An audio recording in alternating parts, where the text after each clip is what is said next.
గురు యొక్క పాదుకలు మీ అందరికీ తెలుసు.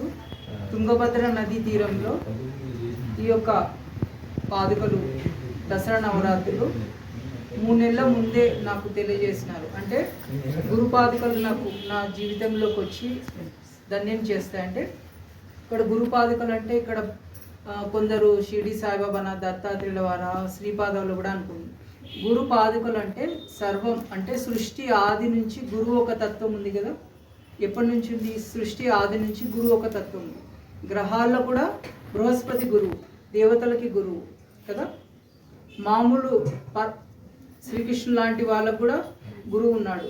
ప్రతి ఒక్కరికి గురువు ఉన్నాడు. రాముడికి గురువు ఉన్నాడు. అంటే ఇక్కడ పాదుకలు ఉండేటివి ఎవరైతే భూమి మీద ఇది వరకు ఉన్నవాళ్ళు, రాబోయే వాళ్ళు, సర్వం ఇక్కడున్న ప్రతి ఒక్కరి యొక్క గురువుల యొక్క పాదాలే ఈ గురు పాదుకలు అన్నమాట. కేవలం బాబానా, దత్తాత్రేయుల వార, దక్షిణామూర్తి కాదు, సర్వం సకల గురువుల యొక్క శక్తి ఈ పాదుకలో ఉన్నది.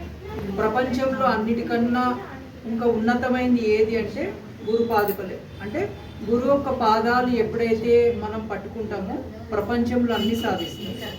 ఇంకా ప్రపంచంలో ఇది అని అదని లేదనమాట. ప్రతిదీ కూడా మనం సాధించడానికి ఏకైక మార్గము, ఏకైక ఏది స్థానం అంటే పాదుకలే.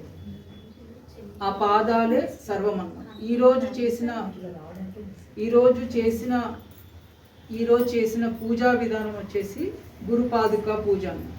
అంటే ఏంటి? ఇది వరకు మనం ఎప్పుడు కూడా గురు పాదుక పూజ చేయలేదు. ఈరోజు గురు పౌర్ణమి. అంటే ఈ యొక్క గురు పౌర్ణమి ఎందుకు చేసుకుంటాం? వ్యాస మహానుభావుడు వల్ల చేసుకుంటాం. అంటే వ్యాసుల వారు మనకు ఏమందించినాడు? ఈ ప్రపంచానికంతా జ్ఞానాన్ని అందించినాడు. ఈ ప్రపంచానికంతా ఒక దారి చూపించినాడు. ఈ ప్రపంచానికంతా వేదాలు, ఉపనిషత్తులు, అలాగే 18 పురాణాలు అన్నీ అందించినాడు. ఆయన గుర్తు కోసం గురువు ఒక తత్వాన్ని. ఎందుకు? వ్యాస మహానుభావుడు ముందు గురువులు లేరంటే ఉన్నారు, కానీ కలియుగంలో గురువుని మర్చిపోతున్నారు కదా. గురువు ఒక తత్వాన్ని మర్చిపోతాం. అందుకోసమే ఈ యొక్క వ్యాస పూర్ణిమ రోజు గురు పౌర్ణమిగా జరుపుకుంటాం. అంటే నెక్స్ట్ తరాల వాళ్ళకి గురువుని గుర్తించాలి, గురువుని గుర్తుపెట్టుకోవాలి, గురువుని స్మరించాలి, గురువు యొక్క గొప్పతనాన్ని మర్చిపోకూడదు. అందుకోసం మనం ఈరోజు చేసిన విధానము గురు పూజా విధానం. ఇవి వచ్చేసి గురుపాదుకలు స్థాపించినాం. అలాగే ఇవి వచ్చేసి పంచభూతాల ఆహ్వానం చేసుకున్నాం. నెక్స్ట్ గురువు యొక్క పరమ గురువు, పరమేశ్వరి గురువు. అంటే గురువుకి గురువు, మళ్ళీ ఆయనకి గురువు, వాళ్ళిద్దరిని ప్రతిష్ఠించినాం. అలాగే ఇక్కడ భైరవుని ప్రతిష్ఠించినాం రక్షకుడుగా. ఈ యొక్క ఇక్కడ 12 ఉన్నాయి. ఈ 12 వచ్చేసి 6 చంద్రకళలు, 6 సూర్యకళలు.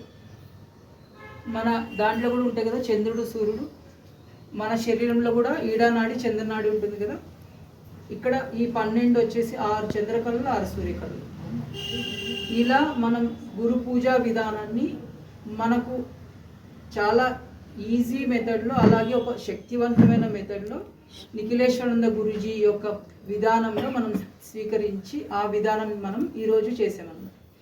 ఈ గురు పూజ రోజు అంటే ఈ గురు పౌర్ణమి రోజు ఎవరైతే గురువు యొక్క స్థానాన్ని, గురువుని గుర్తించి ఈ యొక్క విధానాన్ని చేస్తారో వాళ్ళకి సర్వస్వం, అంటే వాళ్ళ కర్మలు, వాళ్ళ పాపాలు, వాళ్ళకున్న ఏ సమస్యలైనా అన్నీ కూడా నిర్మూలించే ఏకైక స్థానం గురుపాదం. ఆ విధి విధానం అంతా కూడా అత్యద్భుతంగా జరిగిందండి. ఇది అయిపోయిన తర్వాత మళ్ళీ నామస్మరణతో, సిద్ధమంగళ స్తోత్రంతో పాదుకలకు మనం తిరుగుతూ చేసామండి. ఇలా ఈరోజు అద్భుతమైన గురు పౌర్ణమిని చాలా ఆనందంగా, గొప్పగా జరుపుకున్నాం. అలాగే ఈ నలుగురు, ఈ దక్షిణామూర్తి, మేధా దక్షిణామూర్తి, అలాగే అనగా దత్తాత్రేయుల వారు, లక్ష్మీ హైగ్రీవులు, అలాగే రాధాకృష్ణులు, ఈ ఏ3 ధ్యాన సాధనకి మూల ఆద్యులు అన్నమాట. కోసం అందరు కూడా ఒకసారి నమస్కారం చేసుకోండి. అలాగే ఇప్పుడు ఎవరైతే అప్పుడు వినలేదో, చూడలేదో అందుకోసం చెప్పాను.